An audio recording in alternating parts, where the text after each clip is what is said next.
Good morning, dear students. Welcome to environmental science class. So, in the last class, we have finished the chapter ecology, chapter number 2. So, from today, we'll begin with the first chapter, that is modes of existence. Clear? The first chapter, that is modes of existence.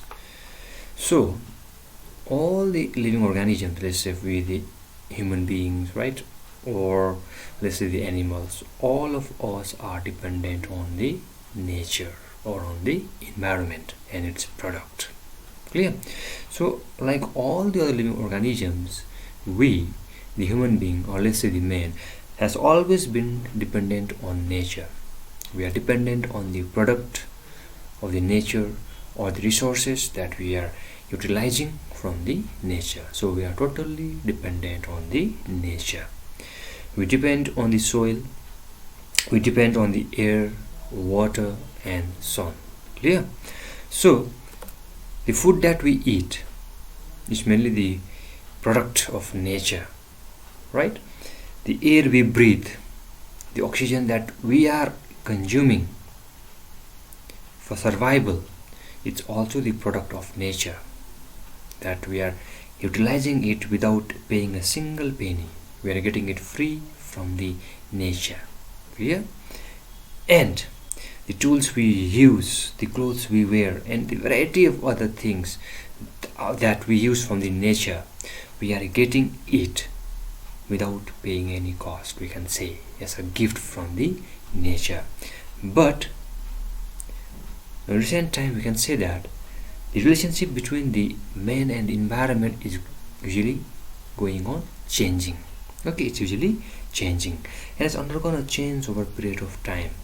So about 12,000 years ago, the last ice age came to an end.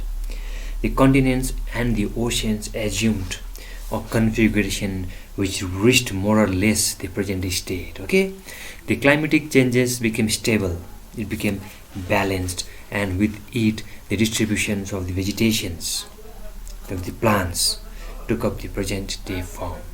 It was in this state that the man began to organize himself in order to survive the hardship of the nature. The different modes of existence came into nature or came into existence so that the human being, so that the man can exist in these changing environmental conditions, in this changing hardship of nature. Clear? So here in this chapter we will talk about the 4 modes of existence.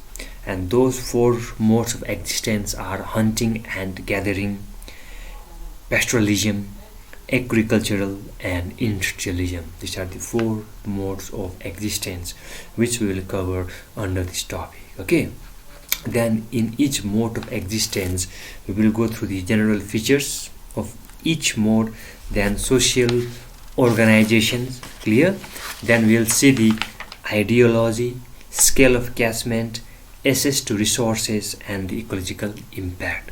So these things we will cover under each and every modes of existence. Clear? So now we will begin with the first mode of existence, which is called the hunting and gathering. Okay, so hunting and gathering, also known as foraging culture.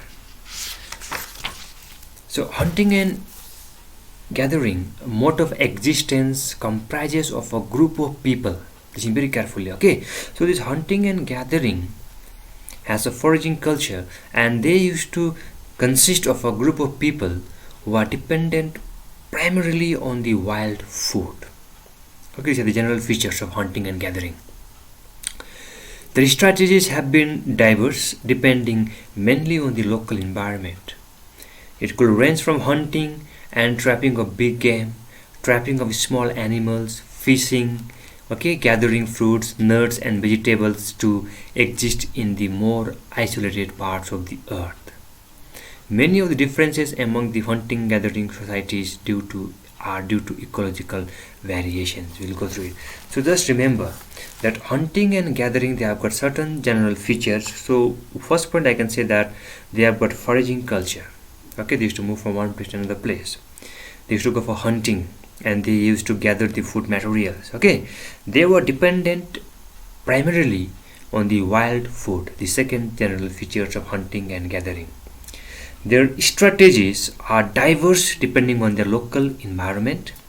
Okay, so depending on the environmental conditions, their strategies used to be different. Okay, for examples, we can take for hunting and gatherings are the Bahid practice communal ownership of land as the soil was fertile and there was crop, plant and animal matter to sustain a stable human population. That means the Bahid practiced the ownership of the land because the land used to contain the soil and those soil was very fertile. Okay, and those fertile soil was very much useful for the agricultural purpose, and it was also very much successful to sustain the human population.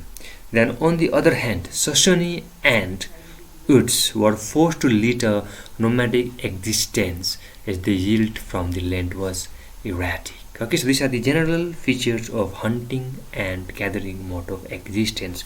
Now let's talk about the social organizations under hunting and gathering mode of existence. Okay,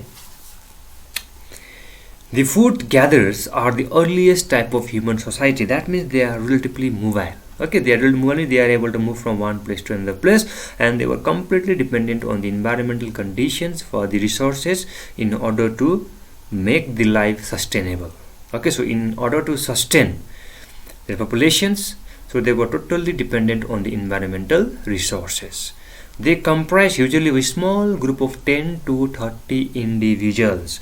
So in a group there used to be hardly 10 to 30 individuals, not more than that. Okay, but many gather seasonally to temporarily form large group when resources are abundant. That means usually these hunters and gatherers, they used to have a small community having a people of around 10 to 30 individuals, but when the resource was abundant, okay, at that time their populations usually increased temporarily. Clear? But hardly it was near 10 to 30, but when the resources was abundant in nature, at that time their group can usually increase in number temporarily. Okay, usually they have a small territory of about 20 square miles and move with this area at a slow pace as they gather food while they travel. So since they were relatively mobile, so they used to move from one place to another place, so therefore they used to occupy small territory. Alright, but within the small territory they used to move very slowly, because while on moving they also used to gather the food material. Clear? The hunter-gatherers have a comparatively non-hierarchical and egalitarian social structure. Okay. Differences of positions and ranks are usually based on age and sex. Listen carefully. Differences of position and rank are usually based on age and sex. So that means age and sex of an individual was very important regarding the differentiation of position and rank within the community. The division of labor means division of work is mostly on the basis of sex. So depending on the sex also the work was divided. Men usually hunt, whereas the women gather fruits and vegetables. So hunting was mainly given to the male members of the community, and for gathering fruits and vegetables it was given to the female members of the community. So altogether we can say that the positions, the ranking, the division of work were totally dependent on the basis of age and the sex, whether they are male or female. Okay, the division of labor is a more recent phenomenon, probably to ensure a greater efficiency in collecting food. The oldest members of the group is usually the decision maker. That means the elder one of the community, the elder one of the group is the one who is to give the decisions. Clear? The egalitarianism means all the peoples are created equally and they must be treated equally. This means egalitarianism. Okay, that means all the peoples, they are evolved equally. Alright, and they must be treated equally. Okay, so therefore the egalitarianism originated from the fact that the mobility of the society required minimization of material possessions, and hence no member of the group accumulated any surplus. Violence was uncommon and was usually precipitated by grudges rather than the greed. So in general we can define the social organization of hunter and gathering like this way. Okay, Number one, they are relatively mobile, right? Next one is they comprise a small group of around 10 to 30 people, but temporarily this group can increase depending on the abundance of the natural resources.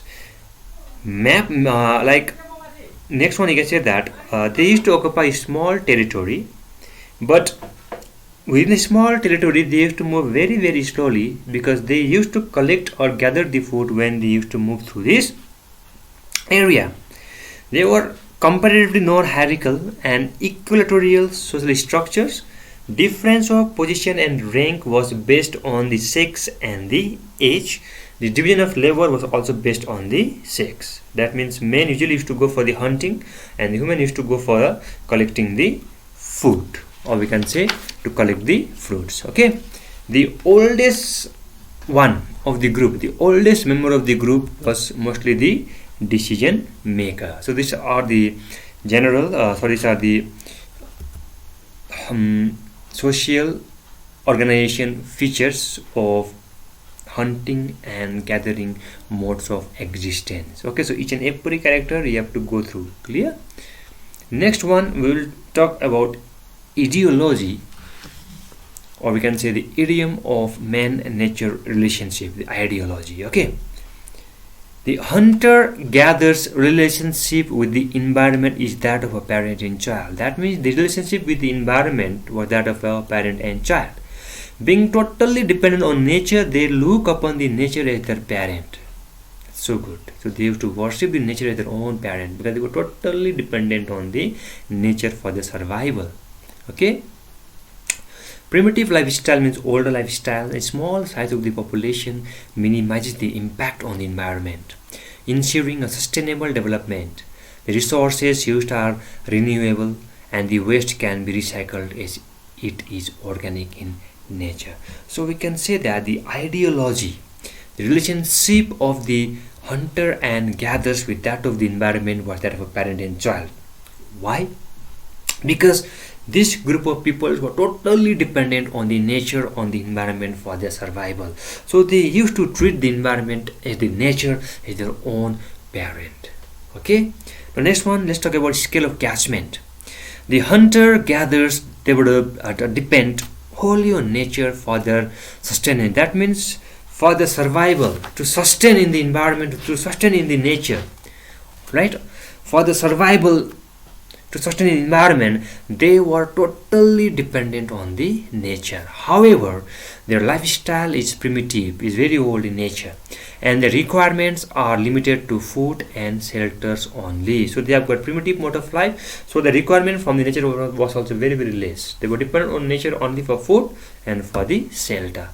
Though they are mobile, that means they are able to move, they keep on moving from one place to another place and cover a fairly large spatial area, their economic strategy is low. They do not succeed in making the best use of the resources offered by the nature. So they were not able to utilize the resources in a better way that they were getting from the nature. So their economic mode of life was relatively low. So we can say that under the scale of catchment, that they were dependent wholly on the nature for their sustenance, for the survival. Though they were mobile, though they used to move from one place to another place, but they used to mainly cover a fairly large spatial area. Economic strategy is low. They do not succeed in making the best use of the resources offered by the nature. So this comes under the scale of catchment. Now let's talk about the access to resources. Clear? So the hunter-gatherers had a wide range of plant resources at their disposals. Okay, they were totally dependent on the nature, so they have got a wide range of plant resources which are available to them, but they were not able to utilize it properly. Clear? So a variety of nuts, fruits, vegetables, roots and cereals were consumed by them. The bark of the tree were used for clothing. Okay, bamboo was used to make huts, canoes and weapons. The hunters not only depends on the animals for meat, they used animal skin to ward off cold. The bushmen used the ostrich egg cells to store water. Food was stored in sacks woven from the camel and the goat hair. So these are the access to resources. That means how were they able to utilize the resources provided to them by the nature. So we can say that they have got a wide range of plant resources at their disposal. The bark of the tree was used for clothing, bamboo was used to make huts, canoes and weapons, depends on animals for meat, used animal skin to ward off the cold. So this was the access to resources mainly for the hunters and gatherers. Now let's talk about the ecological impact. Okay, so impact on the environment. Let's talk. So the hunter-gatherers depend on plants and animals for food. That is true. Although this did have any impact on the environment, it did not usually cause a permanent damage to it. That means, though they were dependent on the plants and animals, though they were dependent on the nature or the environment, but the impact on the environment was not so permanent. Okay, there's a little bit of impact on the environment, but because they were dependent on plants and animals, but that impact was not a permanent damage. That's why it's also called the sustainable development without hampering the environmental conditions, without hampering the nature, or without destabilizing the balance of the nature. So impact on the environment was there, true, because they were dependent on plants and animals, but those damage was not a permanent one. Okay, for example, buffalo hunting in North America did not affect the populations in the long run, as only adult males were hunted. So this way, though there is impact on the environment, but it was not a permanent damage. Okay, it can be repaired. However, a large number of mammals went extinct due to the excessive hunting. Okay, but since there are continuous hunting, most of the animals, they undergone extinction. Like the sloth, anteater, pangolin, they became extinct due to excessive hunting. This led to the loss of genetic diversity. What caused the maximum impact was the discovery of fire. It led to the destruction of habitats, changed the chemistry of the soil, and disrupted the biogeochemical cycles. The loss of the tree cover led to decreased transpiration rate and resulted in waterlogging and formation of bogs. The condition was ideal for the formation of peat. Heavy rain percolating through the acidic peat was responsible for the leaching of soil nutrients, leaving behind a sandy soil on which any heather and conifers could grow. The deforestations by the hunter-gatherers led to a mosaic of woodlands and the bogs. That means, due to excessive hunting, most of the animal species, they become extinct. There was loss of genetic diversity among the species in an ecosystem, and the most important destruction that led to the habitat, to the nature, was the discovery of fire. Due to the discovery of fire, it led to the destruction of habitats. It changed the chemistry of the soil. The soil was fertile, but now the chemistry of the soil has changed. The soil becomes saline, okay, and disrupted the biogeochemical cycles. There was deforestation. There was cutting down of tree, and due to the cutting down of trees, there was less transpiration, and due to less transpiration, it resulted in less rainfall and also resulted in waterlogging and formation of bogs. Heavy rainfall percolating through it also brings down the acid rain, which lead to the leaching of the soil nutrients, and as a result the soil becomes saline, okay, and it lead to a mosaic of woodland and bogs. So these are the ecological impact which the hunter and gatherers have left on the environment. Okay, next one is pastoralism, the second mode of existence. Okay, that is pastoralism. So let's talk about the general features of pastoralism.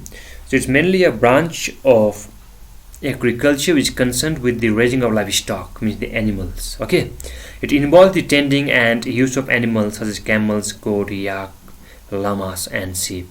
This mode of existence depends on domestication of animals. So pastoralisms, their mode of existence, that means they depend on domestication of animals and raising of livestock.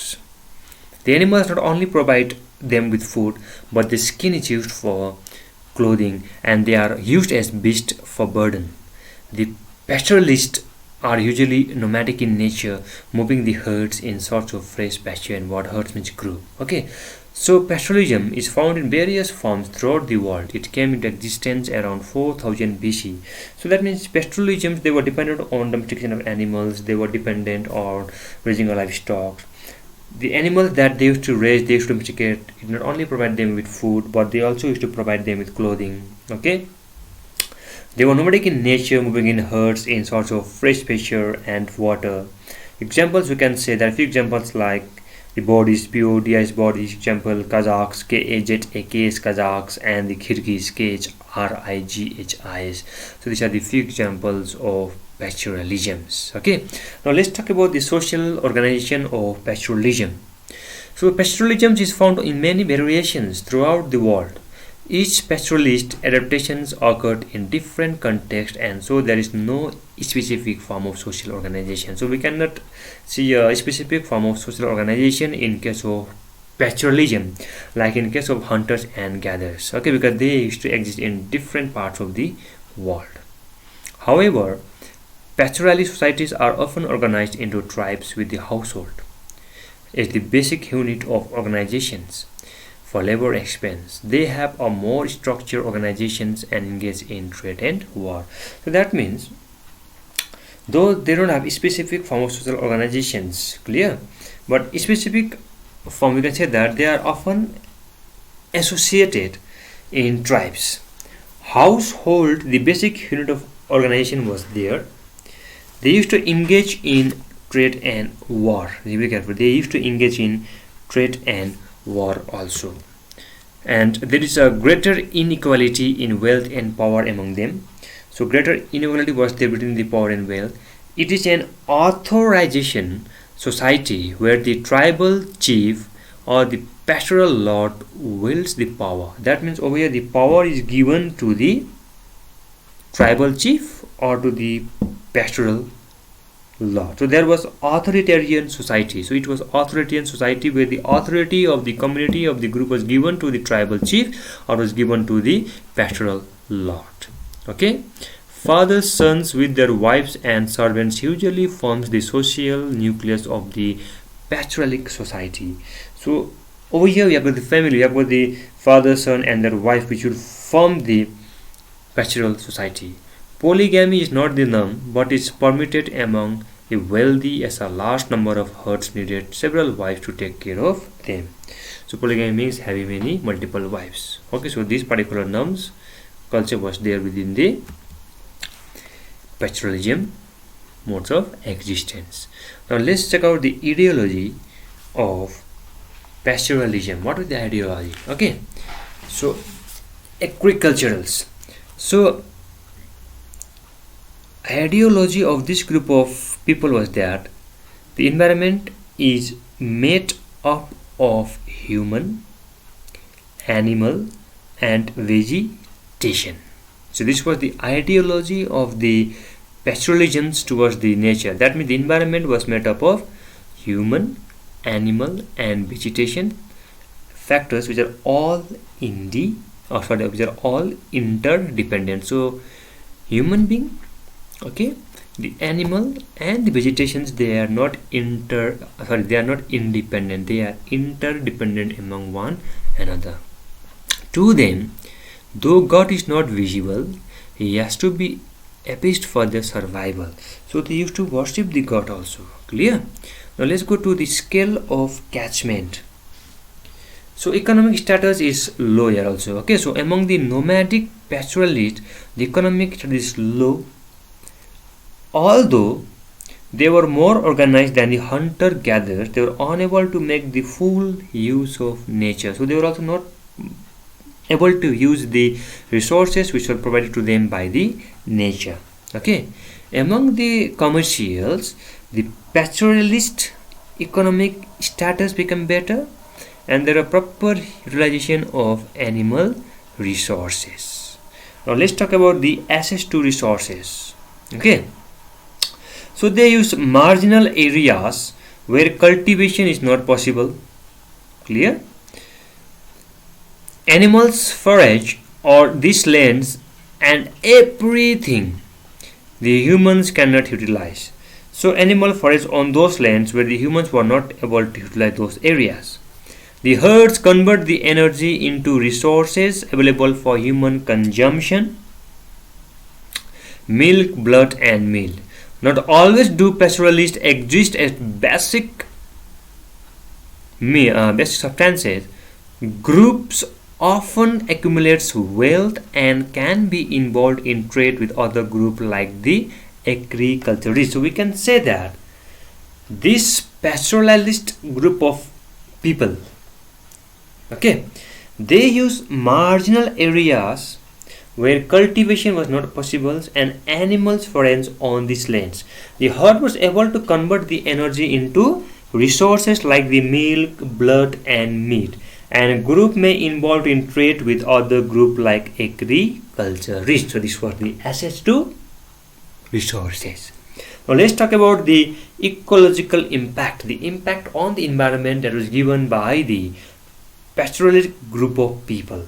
So the pastoralists domesticate animals, which results in a higher population density of the domesticated herbivores. So since they started the domestication of animals, so there was increase in the population of domesticated animals like herbivore, which increases the population density. So a higher population density of the domesticated herbivore was there in the pastoralistic mode of existence.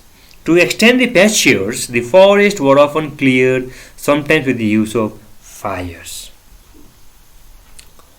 So over here they were mainly clearing the field, right? They were clearing the area. Why? Because there was increase in the number of domesticated animals. Also, to feed the domestic animals, selective looping of branches was done as fodder. Okay, favoring a particular genetic varieties often results in the extinction of another endangered species. Deforestation results in loss of biodiversity and accelerates soil erosion. Overgrazing results in the land becoming barren in the long run. Also, in order to protect the domestic varieties, a large number of predators were killed.